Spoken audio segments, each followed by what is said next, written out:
Apa itu pemimpin? Kalau yang pernah saya pelajari, di Islam itu diajarkan kullukum ra'in wa kullukum mas'ulun an ra'iyatih. Setiap kamu adalah pemimpin dan setiap kamu akan dimintai pertanggungjawaban terhadap apa yang kamu pimpin. Fungsi pemimpin atau leader itu adalah pertama melindungi yang dipimpin. Yang kedua adalah mengarahkan atau mendidik yang dipimpin menuju jalan atau cara yang tepat. Kalau dalam konteks keislaman, maka melindungi keluarganya, ya, karena di dalam Islam itu diajarkan jagalah dirimu, diri kita, dan keluargamu, keluarga kita, dari api neraka. Berarti setiap pemimpin diperintahkan oleh Allah untuk menjadi insan yang bertakwa, beriman dan takwa kepada Allah sebagai rule-nya. Nah, tetapi pemimpin itu punya kewajiban satu yang paling berat, ya, karena perintahnya itu adalah jagalah dirimu dan keluargamu atau lingkunganmu atau sekitarmu, maka yang kudu dijaga dulu adalah dirinya. Maka dirinya kudu baik dulu, baru ngajak orang lain. Gitu ya. Pada referensi lain mengatakan, besar sekali dosanya orang yang hanya bisa ngomong, merintah, nyuruh, tapi tidak bisa melakukan. Loh, bagaimana dengan dai? Bagaimana dengan orang yang biasa? Ya beda, mengingatkan, mengajak, mengingatkan atau mengajak dengan apa namanya, ini kan beda. Dengan menyuruh itu kan beda. Mengingatkan itu kan berarti dia bisa jadi masih salah. Mengingatkan itu sama-sama mengingatkan. Jadi, ayolah rek, berbuat baik. Itu kan sama-sama. Ayo, itu kan saya juga belajar baik. Saudara-saudara juga belajar baik. Balik meneh nang pimpinan. Sakmarine, setelah kita ini belajar menjadi baik, ya, setelah itu mengajak sekitar kita untuk menjadi baik. Kan begitu? Ukurannya apa? Nah, dasarnya kalau saya sih memahaminya begini. Pertama itu ya dasari agama. Nang agamaku iku diajari untuk taat kepada negara juga. Gitu ya. Tapi taat negara aja kemudian diartikan sempit gak ngritik ya. Gak leh bedo ya. Bedo neh iku kajiane. Maka patuhlah kepada negara secara standar, patuhlah kepada agama, gitu kan ya. Ajaklah keluarga kita, sekitar kita untuk begitu. Gitu. Maka nih anak ini salah, bojo ini salah, keluarga ini salah, ya dikandani, dikasih tahu, dimarahi. Kalau masih mungkin diceples dan begitu agar menjadi lebih baik. Gitu. Itu upaya pendidikan. Tapi ketika di arena publik,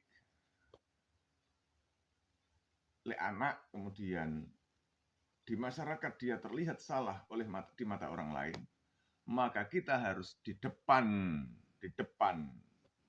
untuk menghadapi persoalan itu.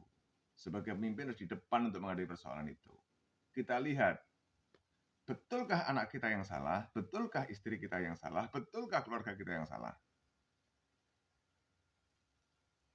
Kalau memang betul, maka kita sebagai pimpinan harus siap bertanggung jawab atas kesalahan keluarga kita tersebut. Minimal minta maaf. Ya. Tapi kalau ternyata keluarga kita benar, ya kita harus membela. Dengan siapapun itu. Ya, dengan siapapun. Karena harus diingat, istri dan anak itu tanggung jawab kita kepada Allah.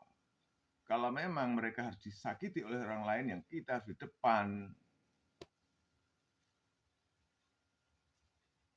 Termasuk bukan hanya istri dan anak, lingkup yang minta pertanggungjawaban kita itu tinggi, sampai jadi urusan desa, jadi kepala desa.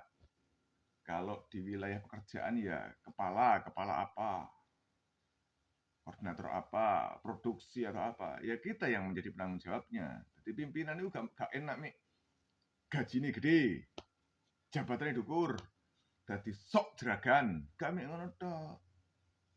Sing akeh iku, yang banyak itu, pemimpin itu berperilaku seperti jeragan. Nang anak malangkrik, "Hei, aku bapakmu." Nang sing wedok melingkrik, "Hei, aku bojomu." Boh, kok gak disalah ya? Nang masyarakat, "Hei, aku pimpinanmu, manut nang aku." Boh, ndak begitu. Begitu pula ketika di ruang publik, ketika kita sebagai pimpinan disalahkan karena perilaku keluarga kita, perilaku yang kita pimpin, kalau memang salah, kita akui dan kita harus siap untuk mempertanggungjawabkan itu.